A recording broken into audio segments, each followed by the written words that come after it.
HARARE Reuters Former Zimbabwe Finance Minister Ignatius Chombo, among those detained by the military before Robert Mugabe resigned as president, was charged on Saturday with corruption, including trying to defraud the central bank in 2004.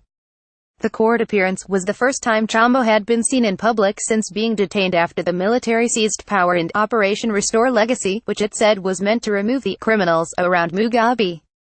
Chombo, a Mugabe ally who had been promoted to finance minister in October, told the court that he was kept blindfolded for 9 days after being arrested at his home on November 15. His lawyer has said he was beaten in detention, although Chombo made no mention of that and had no injuries visible as he stood before magistrates in Harare.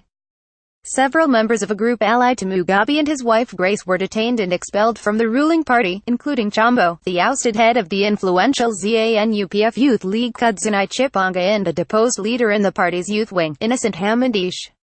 Some supporters of the new president, Emmerson Mnangagwa, have been calling for unspecified action against the so-called G40 group that backed Mugabe and his wife. Chombo, Chombo and Chombo were allied to the G40. Before his inauguration, Mnangagwa on Thursday urged citizens not to undertake any form of vengeful retribution. The state prosecutor said Chombo was charged 3 counts of corruption, including attempting to defraud the Zimbabwean central bank in 2004, when he was local government minister. He was not asked to enter a plea by the state. Chombo showed no emotion while the charges were read.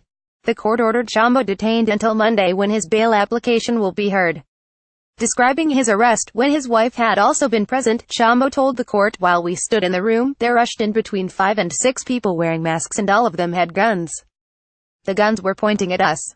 He said he suffered lacerations on his left side when he fell as the soldiers led him out of his house to a car.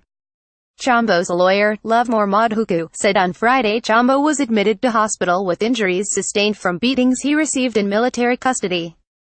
Chombo had no visible injuries and appeared calm, chatting with the police guarding him when the court took a break. Former Zimbabwe Finance Minister Ignatius Chombo, who was among those detained by the military when they seized power before Robert Mugabe resigned this week, arrives at court on to face corruption charges in Harare, Zimbabwe, November 25, 2017. Reuters Philemon Bulawayo. Chombo was handed over to the police by the military. The police said they had no information on Chombo's injuries when asked to comment. A former university lecturer and Mugabe's ally, Chombo was promoted in an October cabinet reshuffle from the Interior Ministry to the finance portfolio, against the backdrop of a severe shortage of the U.S. dollar used by Zimbabwe. In his main act as new finance minister, Chombo told Parliament on November 9 that Zimbabwe's budget deficit would soar to $1.82 billion or 11.2% of gross domestic product this year from an initial target of $400 million.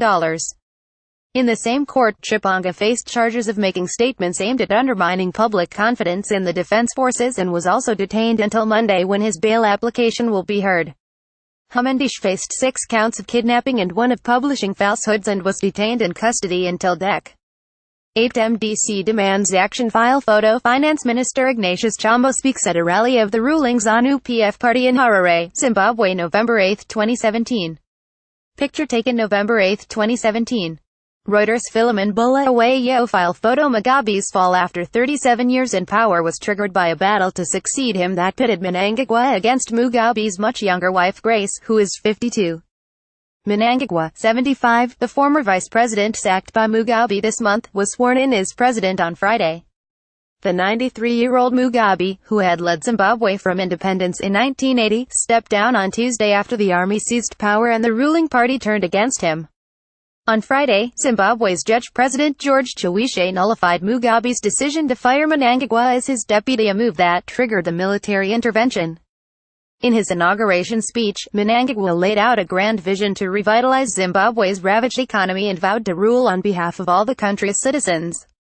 The main opposition, the Movement for Democratic Change (MDC), said Mnangagwa's speech read like he was reading from the MDC policy documents. It said in a statement, "As a party, we are flattered to note that President Mnangagwa seems to have radically departed from the usual ZANU-PF drivel such as had-a-filled language, empty sloganeering and the rapid promotion of racism and retribution against perceived political foes, both domestically and internationally," it said. The MDC demanded concrete action to investigate human rights abuses, steps to tackle corruption, plans for free and fair elections next year, and assurances that the military would return to their barracks and stay out of politics. In the early hours of Saturday, armored vehicles and soldiers that had been stationed outside government buildings, parliament and the courts returned to Nkomo barracks outside Harare, one of the soldiers manning the vehicles said. Additional reporting by McDonald Juratwi, writing by James Macharia, editing by Alison Williams. Or Standards. The Thomson Reuters Trust Principles.